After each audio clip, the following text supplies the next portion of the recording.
Very good. Well, welcome everybody to the Power Lunch. We have an interesting show today, a little bit of a different twist on our theme. Typically, we talk about technology and emerging technology, stuff like that. Today, we have what would you call yourself? A business slash, I don't want to say life coach, but like there are good lessons in there, right? Just any guy of this gentleman's stature is going to give you some good life lessons. But Just uh, compromise and say business coach. yeah, business coach, I like that. So we have Mike Roth from Pinnacle. Well, is your company Pinnacle or are you a Pinnacle coach, Mike? Well, technically, I'm a leadership team coach. My company is Reventus. Preventus. Pinnacle Guide. I'm one of about 120 guides around the country. And maybe for frame of reference, obviously I stumbled over it a little bit when you say Pinnacle. Can you tell us a little bit about, first of all, tell us a little bit about yourself, your journey, and how you got to Pinnacle? And then can you give a little bit of a summary of what Pinnacle did or what Pinnacle is? Because I think that there are other products, and I've experienced other products or other services that are similar, but this has a little bit of a different twist to it, which is interesting and I found utility in it. So maybe start with who you are, your journey, and then talk a little bit about Pinnacle. And I don't want to say the others. I'll leave that to you, but you could talk a little bit to help people frame it in if they haven't heard of Pinnacle. Okay, so my background is in recovering accounting. Spent a good chunk of my career in a family-held business, which was ultimately sold to a big public company, which was not a good fit for me. Spent a few years in a little private equity firm. We bought a few businesses that were struggling. We were struggling to get the right people in the right seats, bring them execute better. And that was there where I discovered a product called Traction or EOS. And we implemented that. And EOS is called the Entrepreneur Operating System, and it's a tool set for business owners to actually execute their business. A lot of people are really good at strategy, they're not very good at execution, and so we'll just bring kind of the execution strategy together. After doing that for a few years in private equity, I decided to become a coach. And so I spent 10 years coaching companies and helping implement EOS. And then about 3 years ago, a number of us EOS coaches decided to spin off and form Pinnacle. So Pinnacle takes a little different approach. It builds a custom business operating system for businesses versus a canned one. So there's a number of canned ones out there. Traction is one of them. Scaling Up is another. Great People of Business is another. And so there's books about all those. If you want to go pick one of those and implement, follow their recipe, you can. What we do as Pinnacle Guides is we harvest kind of the best of the best out of all of those sources. And then we build a custom situation for each system for each company that we work with. Our philosophy is every business owner is climbing a mountain, but they're not all climbing the same mountain. It's a little different journey, and it's our job to customize that journey up the mountain to fit the needs of the particular business. I hope. Very good. The EOS was the one that I was avoiding saying, so I'm glad you brought it up because a lot of people have heard of EOS and kind of understand what it is and while this is similar, like you said, it's a bit different and it kind of like you said, it kind of has that concept of everybody's climbing a different mountain type of a thing. So start off with things. Do you have kind of an underlying philosophy or an approach to how you work with your clients?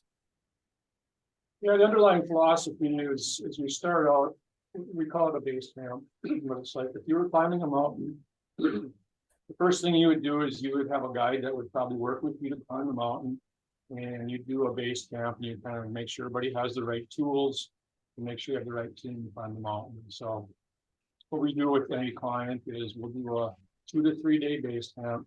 And it basically is a triage of the business. What are they doing well? What are they not doing so well? What are some of the tools they've really perfected and where are some of the gaps?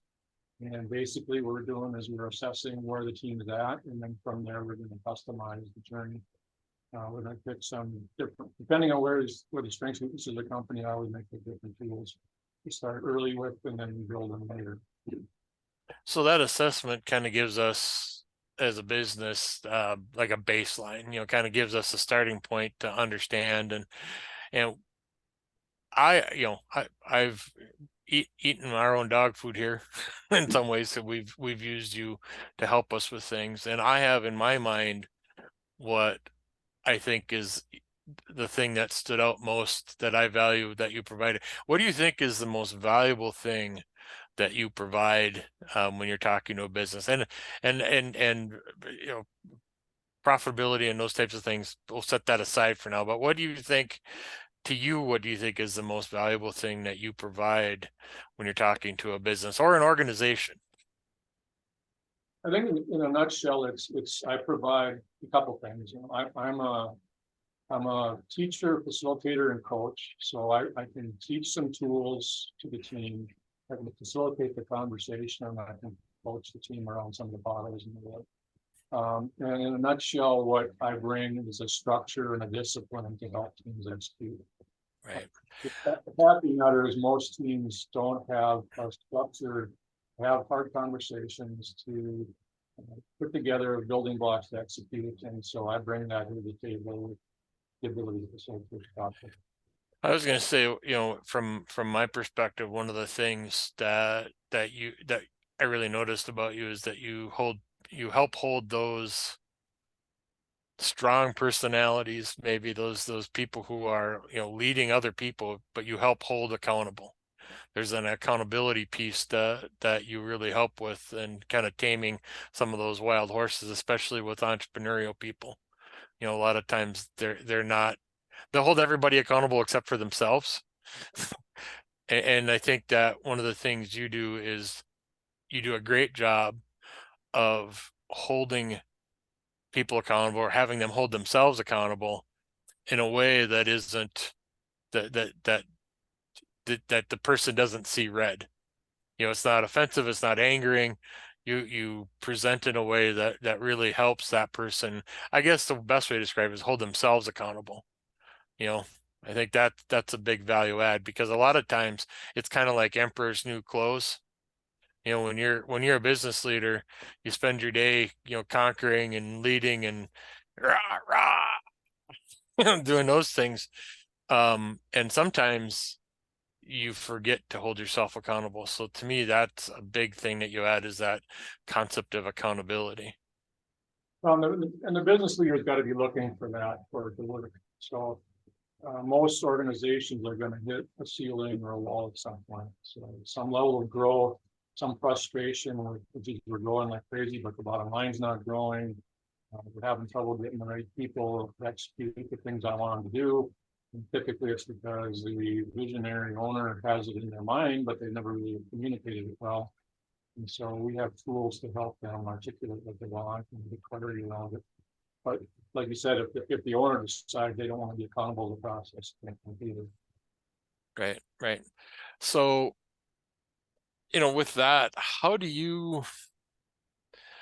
and maybe this is a point where you talk a little bit about the tools maybe, but how do you help clients in setting and achieving their goals? I mean, how do you help? Because like I go, I want to be a $10 million company in 3 years.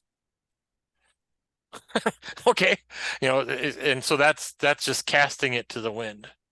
So, what about what you do is it gives them that movement from a thought to a plan?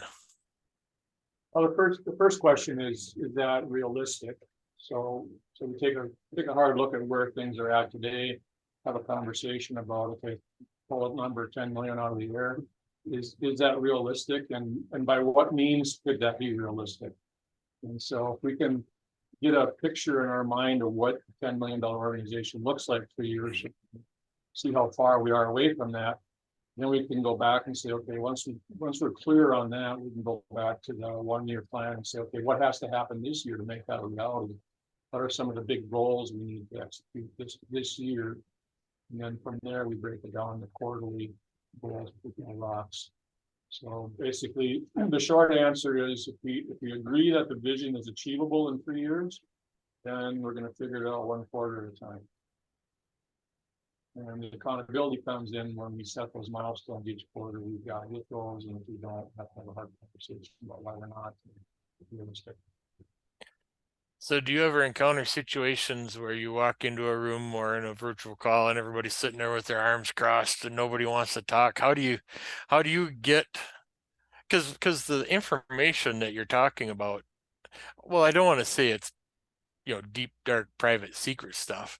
It is pretty, it's proprietary information. I mean, you get a lot of inner workings. So how do you get, people to open up and start talking to you about, their, not just their vision for the company and the success pieces, but their concerns? How do you help people talk about their concerns?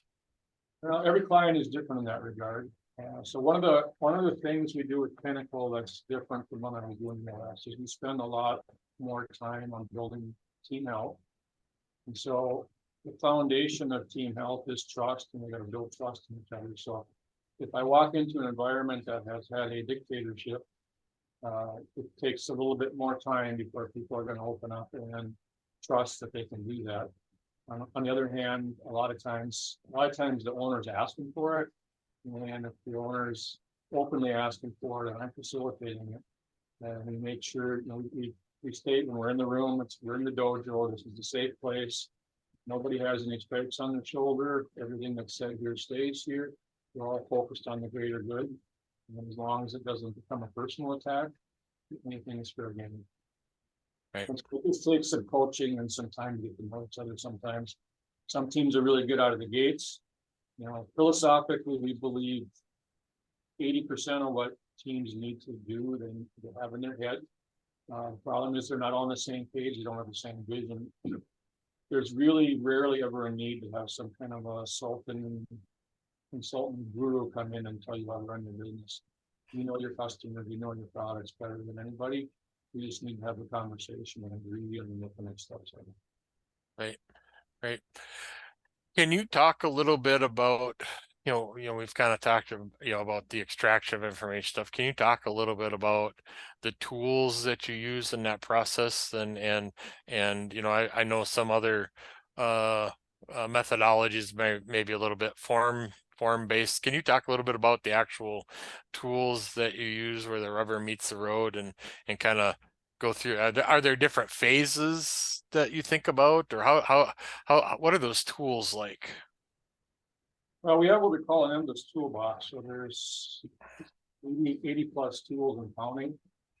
So like I said, when I was an EOS coach, we had a prescribed method we followed, and we took every client through that same process, whether they needed it or not. And there was only 20 tools in the toolbox, and that's the way it was going to be. It was going to be simple and easy and all that kind of stuff. What we found is a lot of our clients wanted more depth and breadth, and they wanted more content, and so we created a much more robust toolbox. And like I said earlier, we meet where you're at, so we're not gonna drag you over holes you've already walked across, and we're gonna identify what things you're doing well, and we'll start from that. I could do a little PowerPoint that I have if you want to do that, or Yeah, all right, you should be able to share if you want.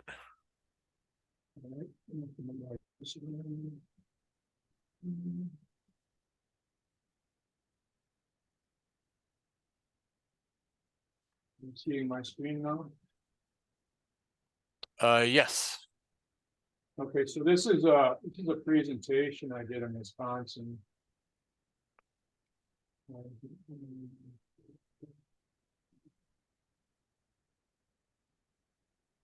So the Central Wisconsin Manufacturing Association. So basically, I won't go through this part so much. The lead-in was to 5x your business in 5 years. And this is just the agenda we had. This is my tribe, a little bit about me. And so the simple math is if you can grow your revenue by 20% a year for 5 years, increase your EBITDA by 1%. EBITDA is your earnings before interest, tax, and depreciation and amortization. You can increase the value of your business significantly. So in this example, revenue goes from 3 million to 7.5.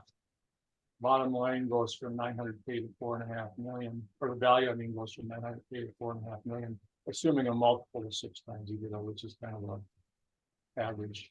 Mhm. So my goal is to help companies grow fast and grow their profit faster. And so this is an example. So like I said earlier, people call me because they're either frustrated, know they could do better. They want to be in a category of one and they know they've got something special going, or 100% convinced of the next level. And so a lot of the issues are lack of organization clarity, unclear accountability, communication breakdowns, misalignment, organizational health, meeting mania. People are going to meetings they don't want to be in, constant firefighting and caught up in a daily whirlwind, or they're just playing all working together. So philosophically, it's a three-legged stool. We got vision, strategy, and structure accountability we try to bring together. Most businesses, when I come in, look kind of like this. Everybody's going in different directions. And we put a system in, called the business operating system, a strategic and systematic way to get stuff done. So it brings vision and execution together. I'm kind of racing through this to get to the point. Ultimate goal is you got everybody running the same direction, so we're going to execute faster and better and more efficiently. And like I said earlier, we've kind of based it on the best of the best. So these are the 6 most commonly known operating systems out there. And then we've got also some thought leaders like Jim Collins, Patrick Lencioni, people like that we both like tools on. So ultimately, the goal is to pick a guide to help you. That's what I'm here for owners and leaders, entrepreneurial, privately held companies, people that want to learn. So I have 3 promises I make. One is I'm going to help you grow faster, people and profit. I'm going to give donors some peace of mind, and I'm going to give donors some freedom. A lot of times people come to me because they're working 60, 80 hours a week. They don't have a life, but they're making great money. You gotta get some freedom. So our model is based on basically 5 things. We want to start with the people piece. We have a purpose, which is our strategy. What's our playbook to execute, and how do we perform? Ultimately, the goal is to increase profits. So everything falls within these 5 circles. People piece, we start, when I said the base camp, we start there right out of the gates. We do our talent assessment. We basically score the team, say, how does the team look? It's like a football coach looks at the roster and decides who's going to stay, who's not, all that kind of stuff. We do some accountability functionality. So functional accountability for a structured accountability chart, who's doing what. Process accountability, who owns what processes, and then team health, as I mentioned before, we do our team health exercise. So it's health assessment. So you got to dance with who brung you. So your team might look like this, and that's okay. You just got to figure it out. So we actually have a grid we score people on, and we're basically deciding our goal is to get them all up in that upper right quadrant, A category people. So this is one of the people tools, talent assessment. And on the right, you see the functional accountability chart. We go through a discovery of core values. We want every company to really focus on their culture. Culture in today's world is key. And if you have a great culture, it's going to help attract people. If you have a toxic culture, you never fix it. And you better fix it fast. So if you're taking this team health assessment exercise, we could have 5 core values that people score. The culture fit, this individual scored a 7.6. And the functional accountability that's based on figuring out an organization has to do work and get paid, otherwise known as sales and marketing, operations and finance. So sales makes promises, operations hopefully fulfills promises, and finance tracks the money. Tons of times there's breakdowns here, and we need to focus on how to fix that. And that's where I come in, is to help facilitate the conversation.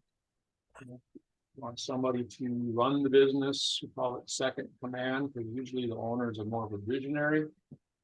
But the second in command runs the business, and then the visionary has all the great ideas, looks out ahead.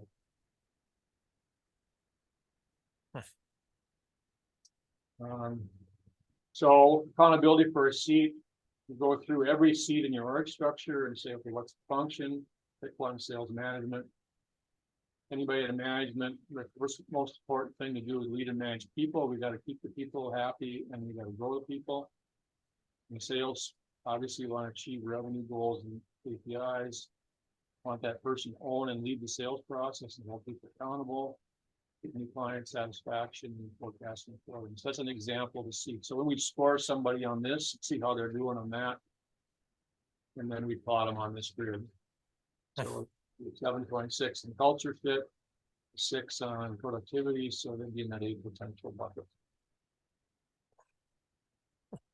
Interesting. Any questions from anybody at this stage? No, not at this time. Thanks. One of the things that I notice, Mike, is that you're not, well, let me rephrase that. The role that you play is not to tell people what to do, but to extract from them what they know they need to do. Does that make sense? Absolutely. And the other thing is it's really to facilitate a conversation and gain alignment. So on that exercise I just mentioned with the talent assessment, when you have a 20-person organization and you have 3 leadership team members and they each do the assessment, the most valuable part of that is the conversation about the people. Because some people see somebody as a A player and some don't, and you have that conversation as to why the difference. That helps everybody get aligned in what to expect going forward. So do you ever have a time where somebody has an epiphany and they're like, geez, I shouldn't be doing this? I mean, do you ever have that, or is there the uncomfortable time where everyone's like, yeah, Bill really sucks at what he does? Do you ever have those types of? Well, they probably don't say that, but does the revelation ever become obvious? It does. It does. It may be not the very first time we do it. I think the benefit the first time is to give everybody the benefit of the doubt and be too nice. But then as we get further into the process, we do this as part of the annual planning every year. And when we get to that annual planning session, everybody's had some time to work with the tools and get a better, clear picture on what culture fit means and what accountability. Then it gets more realistic. And it's strange here, Bill. It looks like by your score, you should be living in a yurt training horses in Montana. Weird. It doesn't go quite like that, but sometimes there's an epiphany of somebody on the leadership team, usually by the person that is sitting there and saying, you know, I'm really not cut out for this. Well, I'm sure it's very revealing because like you said, you had that slide with all the arrows going all over the place, and I kind of call it the fog of war. So you're in the fog of war and you're fighting alligators and stuff like that, and like I said, we've talked to you and we've used you, and one of the things that it gives, that just that conversation gives a moment of clarity, and that a lot of times is very refreshing, if you will, to be able to take a minute, think about things, and have you ask open-ended, meaningful questions. And I think that that's one of the things, like when I say that you don't, you're not the soothsayer that's saying, do this, do this, do this. You're really exposing the solutions that people know they have. And like you said, everyone is different. And then I noticed you had in red letters, that thing I said earlier, accountability. Yeah, and the thing of it is I was going to say,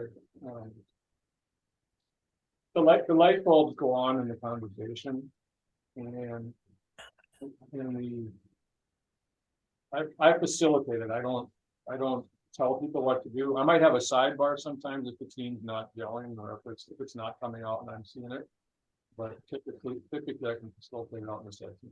You might say something like, hey, Paul, this Keith guy, he's a problem. We got to get rid of this guy. He's got to wear something on his head so it doesn't shine so much on calls. Distracting. Yeah, so I think that I really do like that approach, and that those moments of clarity. And the way I would describe it is that that accountability piece isn't, you don't come across as, hey, you loser, you said you're going to do this, get it done. I would say there's polite persistence. You know, because most people that you work with have to be, well, I would say most people are probably doers, right? I mean, they're people who want to do well, they achieve, they do this, and sometimes they just get kind of lost in the static of it all. So being able to help expose the targets and then remind people in a, you know, here's what you committed to, is it done?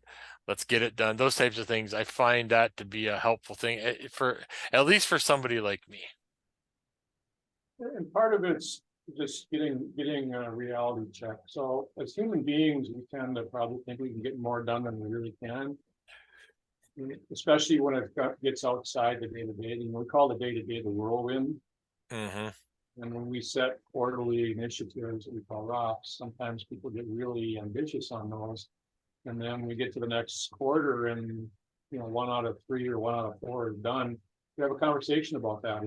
Is the whirlwind sucking up too much of your time? Is your seat too big it's designed to be too big for what we have capacity to do? And there's all kinds of reasons why things don't get done. People don't come to work trying to do a bad job also. Right. Yeah. You don't wake up every day and put on your pants to do a bad job. Yeah. Yeah. So that's very true. So as you kind of help a customer kind of boil the sap into syrup, how do you help them? Like, I, once the goals are kind of identified, do you document those, and is that part of the process, is to keep people focused on those goals, or is it all right, you got your goals, go off, go off and prosper? I mean, do you stay engaged? My goal is to stay engaged at least a quarterly basis for at least 2 years, maybe 3, as a team gets up and running, because we're changing some habits here. We're instilling a discipline, and in a certain sense, I'm kind of like the teacher checking on the homework assignments. And so we'll set annual goals. Hopefully, we set those in some detail so that we have some milestones mapped out in there, and in each quarter, we're hopefully checking off some of those milestones and reminding ourselves what the vision was. So, I've been a victim of strategic planning exercise in my corporate days where gave somebody a whole bunch of money. They gave us a pretty binder full of charts and graphs and no tools to execute, and they flew away with a big check. Right. And that's why I do what I do. It's like, okay, we'll do the plan, but then I'm going to come in and make sure we're working against the plan. And when you talked about the tool, it sounded like it's almost like the approach is almost a living thing. In other words, that were you part of developing this approach? I mean, is there a group of you guys that like wear dark robes and sit around with your hoods on and, you know, eat mushrooms and come up with this stuff? Or how did the actual approach come forward, and were you part of that, or is it something that you found out there and you adopted it, or like I said, developed or adopted? This approach is a collective effort of all the guys put together, and like I said, it's based on those 6 books I showed earlier. Right. And we basically kind of synthesize that down to our approach using our tools. And so I can flip ahead here. I can show you a couple of things that you would probably think are. Yeah, and my question is a little bit leading in that. I was going to say, as business changes, as culture changes, I would assume that your tools and your approach are dynamic, in that you talk about that stuff and your tools are relevant for what's going on, in business and those things that are important. Yeah, every year we have a 2-day annual planning exercise. Everything is fair game there. So if rarely does it happen, but if there's a culture change need that we need to talk about, then we change core value. We do a reality check. Is our long-term vision still right? Are we excited about it? Are we passionate about it? Do we get it right? We redo the 3-year milestones. We redo the annual plan every year. So everything gets revisited at least on an annual basis. Okay, cool. Very good. Oh, I didn't mean to interrupt you. Were you gonna move forward into another slide. I was just interested in the dynamic nature of it because it seems that, you know, Well, let help you put some context around Yep. what we do here. So, the purpose piece is about strategy, vision, plan, brand messaging, and culture. So we do an exercise called Strength Test Your Strategy, which you can see on the left side of the screen there. I won't go through it in any great detail, but it's really defining how do you differentiate yourself from the competition? What's your one phrase strategy? What are your differentiating activities? You know, Michael Porter says strategy is not about being the best, it's just about being different and carving out your niche. So we go through a process to figure that out and get it on paper or in a computer software, whichever the case may be. We do have software as well. answering these questions are surprisingly difficult. Yeah, I mean, they're simple forms are questions. simple, but the answers are not so simple. Yeah, right. Exactly. I mean, yeah, when you really start asking yourself the questions, yeah, I would imagine that a person who is exposed to this program, I'll call it a program or methodology, initially has much more difficulty answering those questions than if they were to do it the next year, right? Because it Yeah, seems, it's an evolution. yeah, because you start thinking about it. You know, it's like you're steeping in it. You know, it's becomes Pinnacle tea, right? Do people over evaluate themselves? Do people over evaluate themselves? That you said? Yes. Well, on the Sorry. talent assessment piece, definitely. You know, I have asked the question before when I come into a client that's struggling with profitability. If we're all A players, how come we're not taking names here? Or why am I here if you're so good? Right. That reality check there. I do see people get maybe a little ambitious on what their long range target is or what they think they get done in 3 years, but usually within 12 months we get that more dialed in. Yeah, I was gonna say, how often is there a readdress on some of this stuff? Because when you start thinking about those bigger questions, I would imagine there's a tendency, depending on the personalities, to either think too big or too small. Or Think too big. well, I apologize. I talked over you there. What did you say? It said more of a tendency to think too big. Like having an unrealistic vision or unrealistic goal or vision of what can be accomplished? So for example, what you see on the screen right now is a physical copy of our strategic plan document, because it's only 2 pages. So what we harvest here on the top left is our purpose. So we try to get to that why. Simon Sinek says everybody in business knows what they do and how they do it, but not too many people know why they do it. So we want to figure out that compelling why. And then the pinnacle, the top of the mountain, is where I say people would probably get a little more optimistic. You know, if we're sitting here today as a $2 million company and the CEO says, I want to be a $100 million company, we'll say, okay, that's fine. What's the time frame and how are we going to get there? Can we even fathom it? You know, if there's some logical way we can get there, great. But typically, I try to talk them back down off the cliff, and then it could be too aggressive. When you're walking into an organization for the first time and you start talking to folks, how often do you just meet kind of blank stares of people who have no idea? You know, they're used to fighting dragons all day, and all of a sudden you ask them to think about some of these things, and crickets. How often does that happen? It happens once in a while. I wouldn't say often. It may take a little bit of prying sometimes. You know, I find silence is the best thing. If I ask a question and I've done a good job of setting some context, if I just keep my mouth shut, typically somebody will say something. And then once somebody starts talking, then it kind of opens the door a little bit for people there.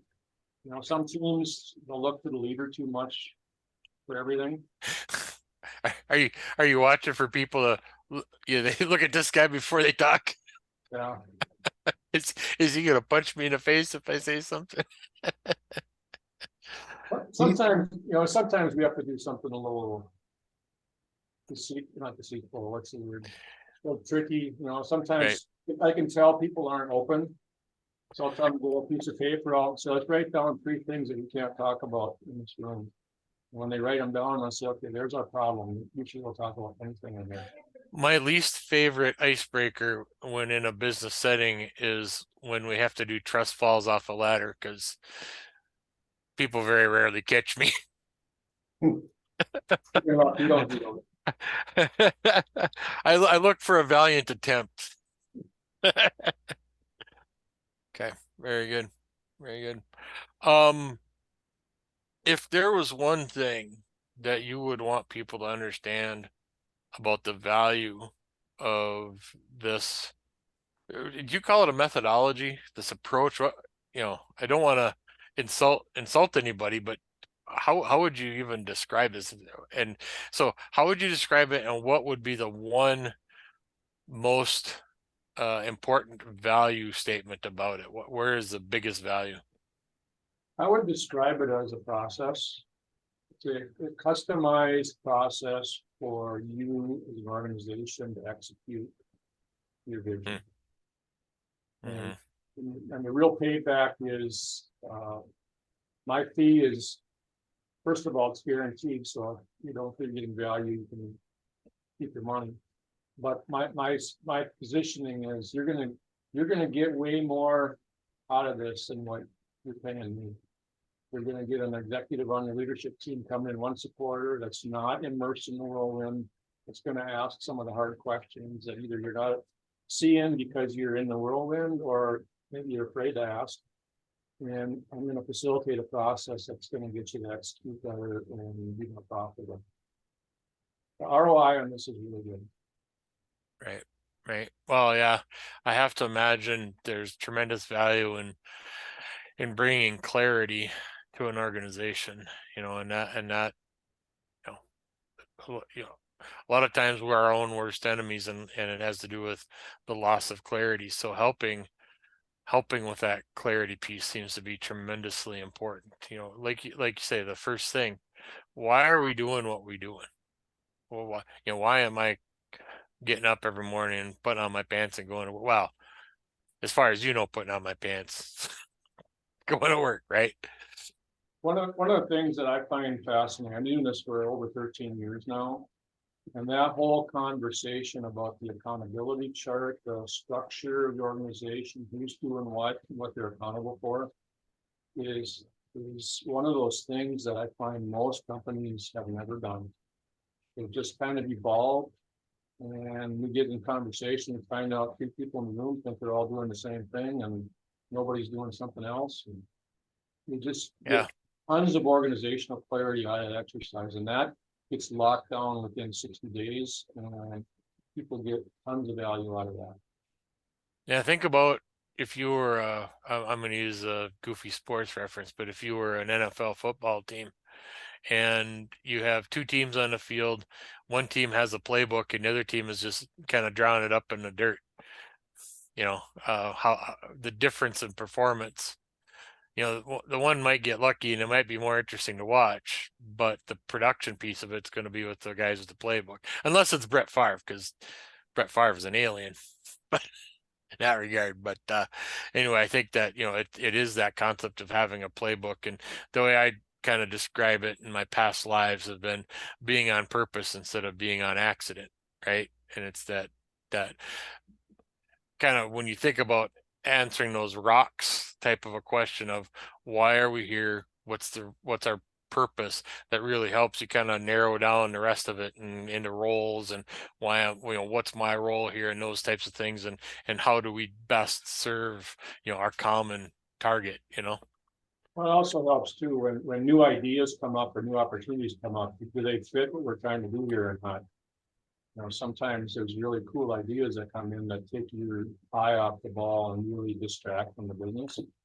And they're really not good ideas for your particular business. Right. Like if I'm in an IT business and I decide I want to start selling ice cream cones as part of that, kind of our marketing plan is to do ice cream cones. So that Paul might not vote in favor, although ice cream is pretty darn good. It might not be the best for our business. Right. So Very good. Any one last thing? I guess before we do one last thing, do you have a slide or do you have any way people can get a hold of you that we could put up? Or if there's interest in talking to you, would you want them to contact us, or how would you say that people should best reach out to you? Well, I could put up a slide if you want, otherwise you can just have them contact you. Yeah, if you wanted to throw up a slide real quick, then that would be part of what happens on the shows up on the internet too, so that people can have the ability to reach out to you as it gets viewed. The one thing I would say too, well, first of all, are there any questions for Mike before we go? Not really a question, but kind of like a comment. For one, I apologize. My phone rang, so I interrupted the meeting. I apologize for that. Did not put it on mute. But a lot of this or some of this, I should say, seems like the concept of the Peter principle when you were talking about people and their capabilities. I realized at a previous job that I don't want to be at the top of the boss. I was a great second in command, but I didn't want to be the main guy. But I don't think a lot of people can come to terms with where they really fall in Right. ability and drive and intellect. Say that again, I'm sorry, is there a question there or just a comment? More of a comment. more of a comment, and I didn't know how you felt about that.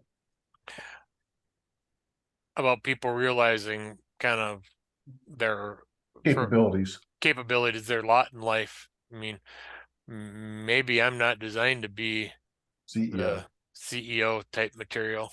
Mhm. My experience has been with a little coaching, everybody gets it. So if you're talking about a CEO, sometimes the whole idea of a second command is a whole burden off their shoulders. When they think they can hire somebody to do the day-to-day business. I've actually had one client who was an engineering firm. And they said, you're a fantastic engineer. Why don't you hire somebody to run your business and lead the engineering department? Your stockholder, you can still fire the general manager if you don't like it. And it was kind of like a burden off their shoulders. The other thing that'll happen is during the process, either somebody on the leadership team will decide, this really isn't for me. And they'll feel the pressure. You're not getting the rocks done. You're not getting the to-dos done every week. And the rest of the team see and they're not executing. Or more of a worst case scenario is they don't see it, and sooner or later they get a reassignment. Right. Good comments. I would say 60% of the time there's some kind of leadership team change in first year. Whether it's adding a seat, moving somebody to a different seat, maybe somebody quits because they don't like what we're doing. You start bringing accountability to somebody that hasn't had accountability for the last 10 years. They may not like it. Yeah, it's uncomfortable space. Right. Yep. Right. Very good. And then we start talking about culture fit and core values. And if you've got a bully that's not a team player and the core value is to be a team player, that spotlight starts getting shiny too. Right. Interesting. I've been hearing a lot of people talk about when you say not being held accountable. That seems to be becoming a norm for the younger workforce, where they haven't been held accountable and they're not comfortable with being held accountable. And it's across many different types of positions and jobs and careers. Yeah, Just another thought. I think there's some of that, but I think the reality of it is a lot of times they're just not the right people. What I find is accountable people get frustrated when there isn't the same level of accountability held for everybody. And that's part of what I need to do is bring that out so that we're being consistent. And usually once it's clear what the accountabilities are, people do want to step up and do it. I will say, as someone from the young workforce, I've seen a lot of, what you were talking about a lot of young people not being accountable or not looking accountable. And I think the issues for me when I first started working was that, a lot of young people are looked at to be someone who needs to be accountable, but when we're faced with people who are in higher up positions who think that they don't need to be accountable towards younger people, I think that becomes an issue as well, is where there's just kind of that imbalance of power, and that plays a big part in accountability for certain people as well. That makes a lot of Kind sense. of a lack of respect really is what it is. Yes, because I mean, we all need to respect the people who are above us, but I think respect can go both ways as well. This is not a NetV Pro issue, I'd like to state. Oh, no. Yeah, that Keith, I'll tell you. Asking for a The friend. worst. Asking for a friend. Very good. Well, Part with of that, the value of the accountability chart exercise is we emphasize, all of these seats are important. And these accountabilities for each individual are critical. And everybody is a key member of the team, regardless of where they sit on the hierarchy, so to speak. Mhm. right. The culture core values really come to play in that is, whatever your culture is, you've got to make sure we're respecting people, we're treating people well, all that kind of stuff. Otherwise, it's not going to work. Mhm.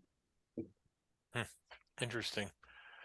Well, with that being said, and as far as respect and accountability, Piper, what are we doing for the wheel of death Fun and and I mean, fun and adventure. adventure, not death and misfortune, fun and adventure. We Is it an Amazon card or sandwich, or what's the It thought? is. We decided to change it up with an Amazon card. So I do have a spinner available. And I also wanted to say that we have been throwing around the idea of everyone who has been attending to take all of the names and put them in a big giant wheel at the end of the year. So I know it's, halfway through the year, but I just wanted to mention that now so that hopefully more people come and, try to get on the big giant wheel later on. But I do have you two up.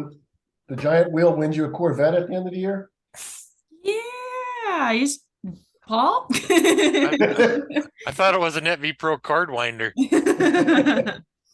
Maybe a drone or something. We'll have to see what ends up Ooh. happening. But let me see here. All right. Oh boy, I got a lot of stuff up. But can you see Got the a lot of stuff going on. Yeah, I really do. Well, are those Packer colors? No, they're just prompted colors. All right. You got Cowboys colors up there. Oh. Oh, Denny. The There Denster. you have it. All right, congratulations, Denny. Thank you. He's probably got 3 months worth of sandwiches to eat anyways. So Good thing we're giving you something else. yeah, very good. Well, thank you very much for your time today, Mike. Appreciate it. Thank you. Very, very informative. And I will say, we've used, from an NetV Pro perspective, we have used and worked with Mike, and he's been great to work with. Very interesting. I'm a person who values introspection, believe it or not. Mike had a great way of helping us think about things and contemplate where we're going and provide focus. So, and I appreciate your approach, Mike. Like I said, pleasant persistence and holding us accountable. I'm obviously a person who, accountable. You did a great job of holding us accountable. I appreciate that. So at any time, if anybody wants to get a hold of Mike, just let me know and I'll put you in touch and we can go from there. But thank you very much, Mike. Thank you. Very good. Well, thanks everybody. We'll see you Piper. I'm gonna put you on the spot. Do you know who we have next time? Ooh, that is a great It's question. not Synology, is it? We have Synology in a couple weeks. I believe it might be. I was just looking to here. Let me Yeah. pull up the calendar quick and I'll let y'all know. Let's see. You guys have a great summer. Yeah. Thank you, Mike. Thank you, Mike. It- Appreciate it. It is Synology next. All right. I just had a call with them today, and they will have a couple of I don't know if I want to say new technologies, but new items to talk about relative to their product line and stuff. So it should be an interesting deal with them. And yeah, so we'll look at You are Synology in a couple weeks. Mhm. And it is Eric Landoy. He's been with us a couple times, and he's a good presenter. So very good. Thanks, everybody. Thank you. Take care. Bye bye. Bye.